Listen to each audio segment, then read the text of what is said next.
Anyway, we've got many more years to drink coffee with him if you go soon. Yeah, it's very important in the caravan, very important to be in touch. So yesterday we talked about the fact that the animal soul doesn't do anything wrong. It just has cravings for things that are okay.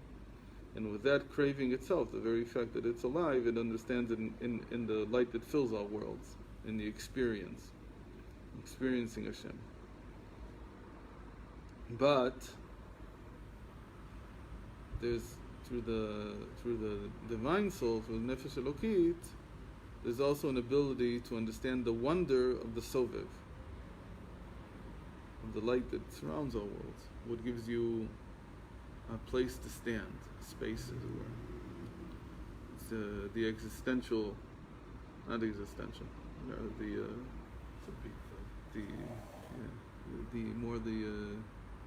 existence. Existence is the right word. So, מה שאין כן הנבראים, כיוון ששורשם הוא משם אלוקים ממלא, אי אפשר להיות בהם, אפילו במלאכים we saw that even the angels can't understand the Sovev. Where are you?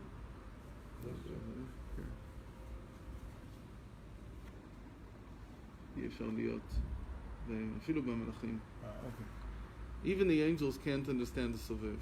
All the more so that the animal soul, which is derived from the angels in a certain sense, at least from the Yofanim, that had 4 faces each, the Chayot Shebemerkava, the Chayot in the chariot. That's where the animal soul derives from. So they can't come to understand or grasp the Sovev, the surrounding light. They can only understand its wonder to some extent. That its wonder means that it's tefla, it's separate from our existence. וגם לפי שהנפש הבהמית עניינה הוא מציאות והאהבה בכל נפשך היא שרוצה לצאת ממציאותו ולהיכלל באור אין סוף יש לך עניין. No, it's only mitzius. The nefesh behim is only about existence as it is right now. My existence, my reality. Existence we use for Sovev, but my reality. And that's what the animal soul understands. The reality as it is. Face value. But the whole point of the second type of ahava, the second type of love, in b'chol levavcha, b'chol nafshecha, b'chol meodecha, b'chol nafshecha means to leave this type of reality. Is to depart. So, at the highest extreme... If it's a reality, why do you want to leave it? Because it's false. Because it sends you the wrong message. Reality. Well, no, there is a reality, but it's such a partial reality. It's partial in many ways. It's biased towards me, towards my subjective version of what reality is. It's biased in the sense that it's limited. Reality is based on truth, right? Reality exists, for sure, but it's partial. It's a part of reality, what I grasp. I never grasp all of it. And I can never see the picture. We talked about this, what we ended with yesterday. But the fact that we have pictures of Earth from space is to give us an inkling of what it would mean to see everything at the same time. Somehow we could zoom in at the same time as zoom out and see everything at the same time and from all the directions all at once, all 360 degrees, but not just 360 degrees, but in 3 dimensions. Then we get an idea of what the Sovev is. And that's why the Earth is round. I had an interesting example of that. You know, in the olden days, long before you were born, used to have movies. No, I don't remember that. It was before I was born. They had cinemas, and they had reels. Yeah, the real. And the reels, what was the reel? It was lots and lots and lots of small pictures, which passed very quickly through. So imagine if you took a pack of cards. You do the the pack same of cards, thing. each one's got a picture, and you flick your cards, and you see a moving picture, right? You only see one card at a time. Right. If you take all the cards and spread them out on the table, You see everything at the same time. time. See everything all in one go. That's how the physicists also describe that we get a slice of reality at every moment. A certain slice that we can see. It's like a loaf of bread. Reality is like a loaf of bread. You can look at all of bread at the same time. And each slice is a moment. So for that reason, the animal soul is very happy with it. It's fine. The animal soul is very happy with a piece of bread. Because that's all it can perceive. Right. Whenever you try to perceive something higher, this is very interesting, because here you have to say that the fact that Einstein even tried, well, this is always a question. Einstein wasn't the first one to start questioning this, but the fact that we have this question about perspectives, from your perspective, from my perspective, how do we see things? And that it went all the way to asking questions about what is the correct order of events around us. Because from my perspective it might be one order, from your perspective it might be another. The very fact of asking that question is already a question that departs from the animal soul. It's beyond the animal soul already. In that sense, you see that science that's based on mathematics does very well in getting to higher levels of spirituality. But science like biology that's not based on mathematics, it doesn't do such a good job. And most of biology, I'm talking about evolutionary biology, is not mathematical. There's a little bit of math in it now because of genomics. But it's not the same level of math that you have in physics. And math has this tremendous quality, like we talked about going beyond the cosmic background radiation. It has this tremendous quality of being able to carry you beyond reality, beyond what you see and what you perceive. By the way, the Rebbe, he said at some of Einstein's lectures in 1925, he was in Berlin because his wife-to-be was taking classes there. University of Berlin, I think she was taking it in literature, I'm not sure in what. And he was there. That was the time that Rav Soloveitchik met him, and a number of other people saw him. He wasn't signed up for the university. He was an auditor. He audited classes, and he heard Einstein. And I told you years later that there was this professor at NYU, who was actually a professor of Jewish studies, who also dabbled in science, and he wrote probably one of the first booklets on relativity in Hebrew, and he sent it to the Rebbe. And the Rebbe, he was in contact with him for many years, this professor. His name, if I'm not mistaken, was like Rav Kook, Avram Yitzchak. I don't remember his last name. And he gave him a critique of the booklet. So he said, it's written very nice, but like always, like everybody who writes about relativity, it stresses the strange things in it, and not the things that really make sense, that you're forced to them for some reason. And he said it, and his main criticism is, of course, not of the booklet, but of Einstein's whole theory. What's his problem with Einstein's whole theory? The idea that somehow you impose an absolute limit on speed, meaning you say the infinite speed is really the speed of light. Nothing can go faster than the speed of light. Even light can't go faster than the speed of light. So there's a lot of questions about what this... first of all, you have to understand... Find something that can go faster. No, there's now it's being questioned. In certain senses, it's being questioned. The reason Einstein... Well, it's not the only absolute. You also have an absolute in the coldest possible temperature. Absolute zero. Okay. So he said science is not about talking about absolutes, because that's a hanacha, that's some kind of axiom that you're throwing out, and there's no proof for it. And you can't do science that way. Apart from the critique, to understand why Einstein did it, he did it because he wanted all the observers to be equal. He didn't want one person to be more privileged, to have the more correct order of events than anyone else. And the only way to get out of that paradox, so that everybody's democratically equal, was to assume that the speed of light was constant. That's really why he did it. What the Rebbe is saying is that democracy is very good, but it's not absolute. There is somebody who has a picture that is more correct than the others. There is one such person. Who's that? That's the Moshe Rabbeinu. Utmunat Hashem Yabit. Well, Einstein didn't believe in Hashem. Say but it's not just that he didn't believe in Hashem. To believe in Hashem is to believe in hierarchy. It's to say that there's also hierarchy here. It's not just democratic. And to say that that's like the whole new argument in the world today between what's his name? I keep forgetting his name. The new neocons, the neoconservatives, and the main spokesperson is the psychologist from Canada. I forgot his name now. I'm totally out of all the. Okay, you should hear him. He's very good, but it's very like basic. Like you can't have democracy even without some hierarchy. There has to be something giving it a spinal cord. Something I say. All animals are equal, but some are more equal than others. Good, that's a good one. So, but the point here is that the perspective that Moshe Rabbeinu has is different because he sees the sovev. Because he sees it from the outside. Being the animal soul can only see and experience things from its perspective. And what makes one animal soul better than another? Nothing. They're all the same.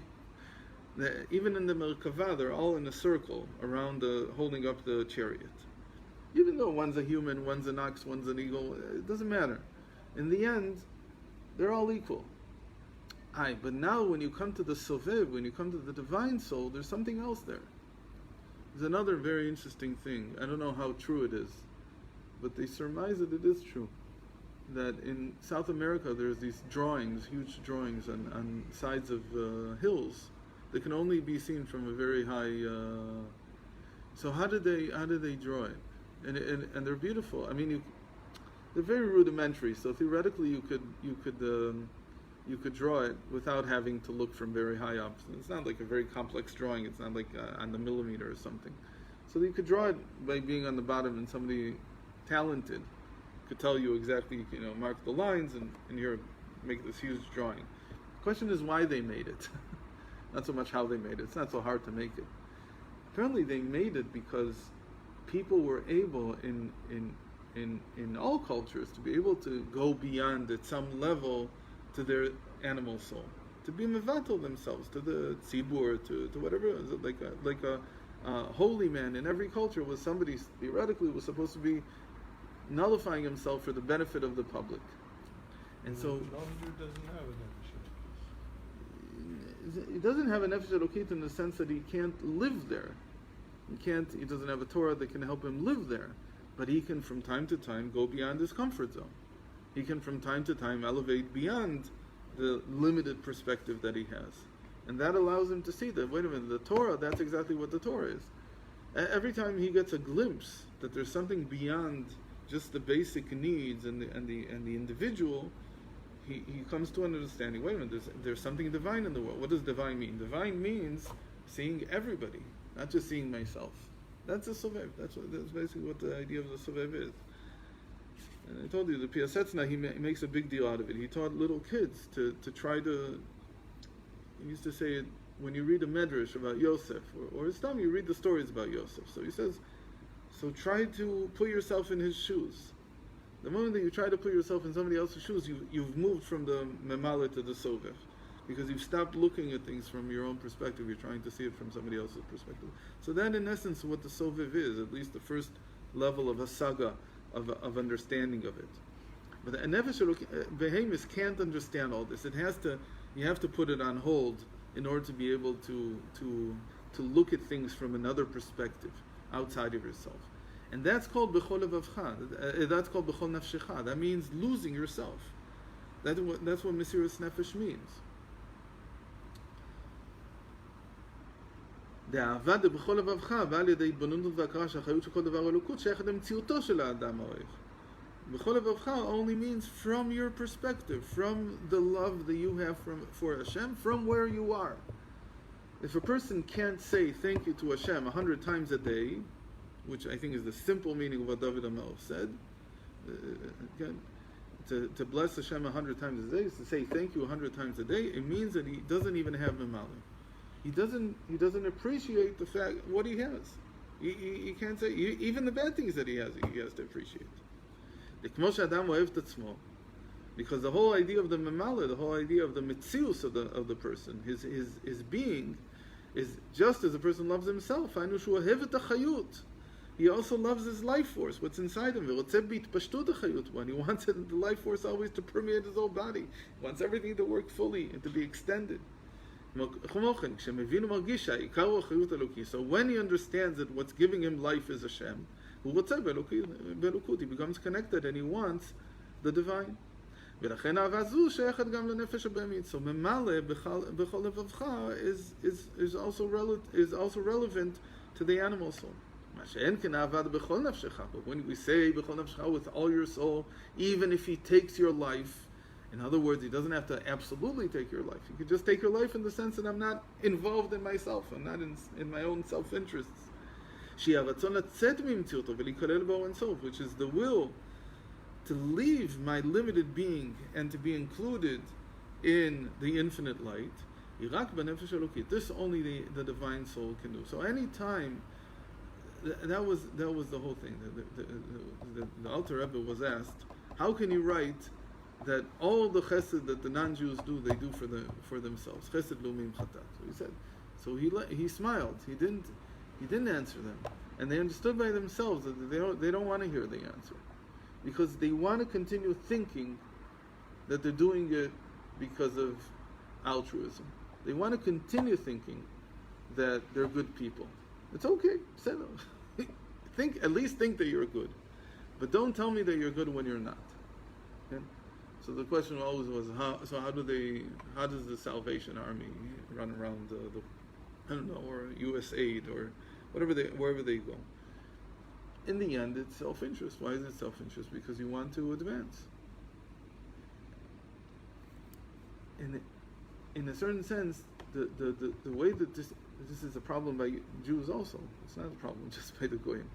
That a lot of times what I do, or most of the time what I do, I tell myself, oh, I'm very altruistic.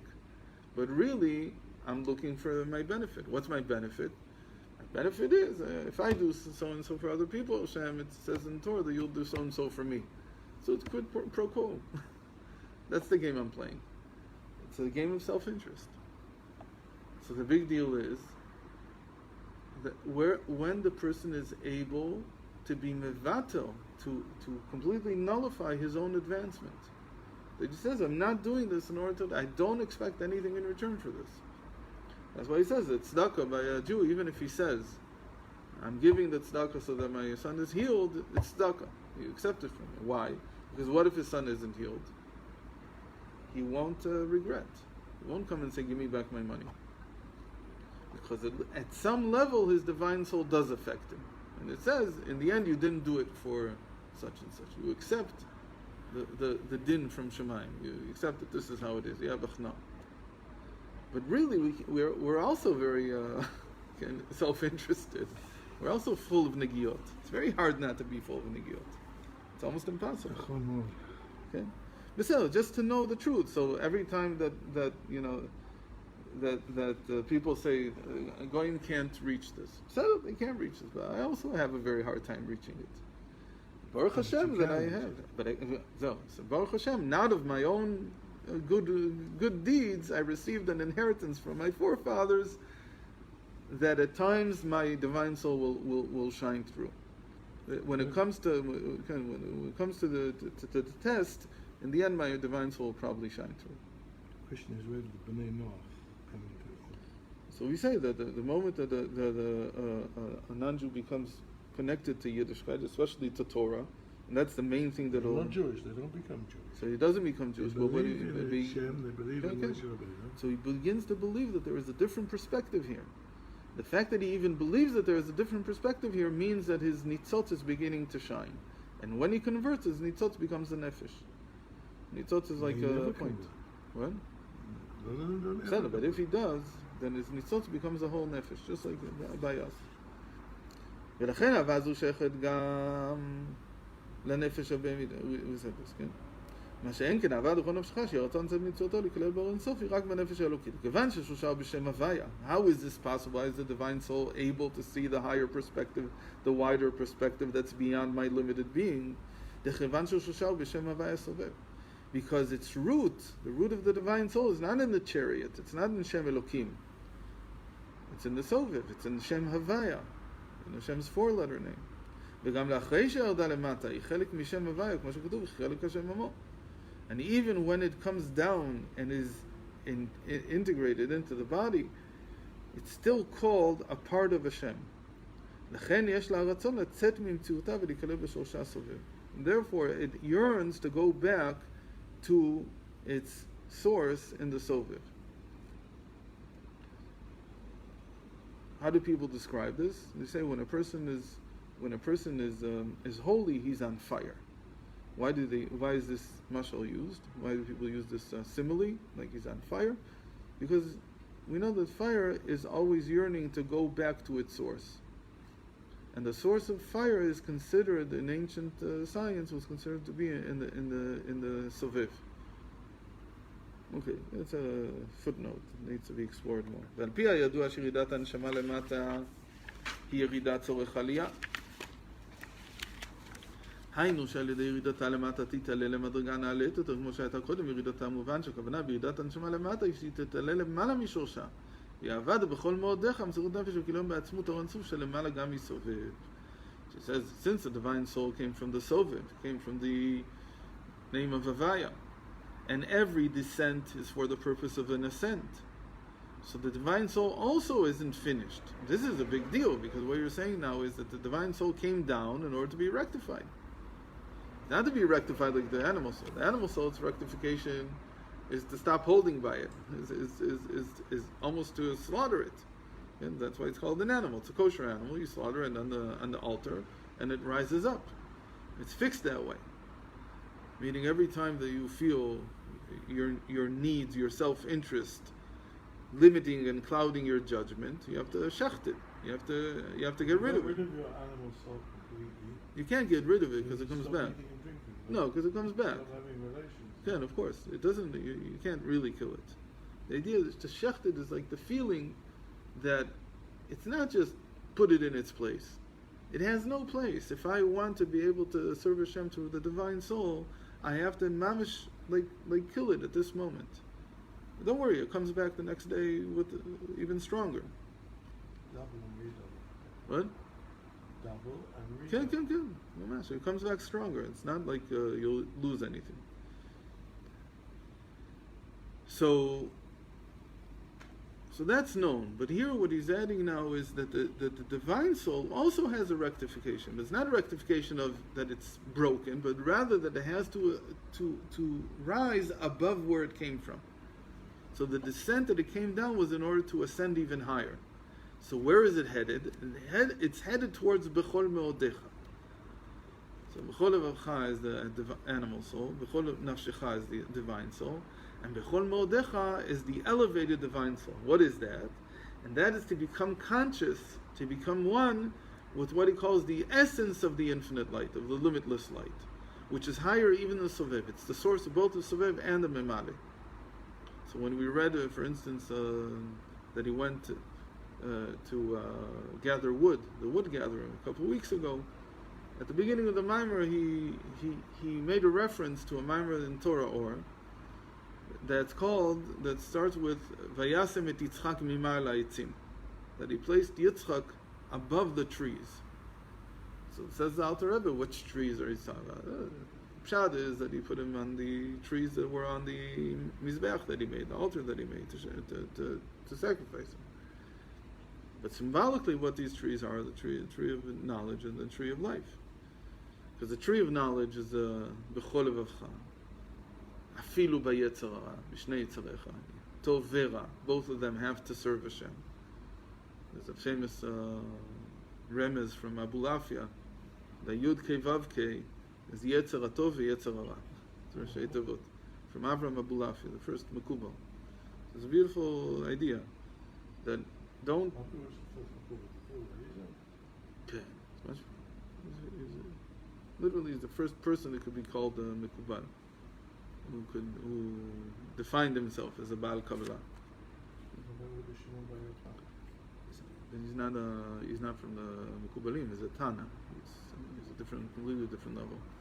Here it's like people who study the holy names. Call it like that. That was his main thing. So he studied a lot of things. And one is beautiful hints is the Yud Kei Vav Kei is Yetzer HaTov v'Yetzer HaRa. That's B'chol Levavcha. You have to understand that even the Nefesh HaBehemis is not negative. It only has cravings, that's all. But it's not negative. You have to make it part of the Yud Kei Vav Kei. B'chol Nafshecha is the divine soul. B'chol Meodecha, that's already the divine soul elevated. And that's already the source of the tree of life and the tree of knowledge of good and evil. So the tree of life is B'chol Levavcha, B'chol Nafshecha. That's why it says, Afilu notel chayecha. Afilu notel et nafshecha. That's the tree of life. That's what it says, that if you want to get to the tree of life, who's protecting the tree of life? La tacher v'mitapechet, and the Kruvim. Or the Kruvim. So the Kruvim, first of all, you have to pass the Kruvim. The Kruvim are like the animals, so you have to get through that. You can't. But if you want to get really to the tree of life, you also have to go through the La tacher v'mitapechet. What does that mean?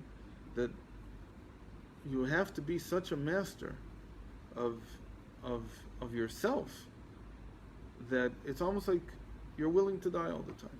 La tacher v'mitapechet means it's constantly cutting you down. By the way, this is a very, very important thing, that most of the world, even in Avodas Hashem, when somebody wants to become a good, like an important Rav, it's about Yeshut in the end. It's about, advancing. It's not about how much was I bato. What's the big machlokas between the Nigla and the Nister? The big machlokas is, in the end, what defines you as a greater individual. By the Nigla, it's how much you are, how much yesh you have. So how much did you learn? And by Nister, by Chassidus, it's how much did I learn, and yet I nullify myself. How much am I able to nullify after I learned? How much can I know and be tremendous here? He knows everything. He's mivatel himself like he's nothing. And for that reason, the psak of a Chassidish posek was really an Oived Hashem in that sense, and he nullifies him. He's nothing.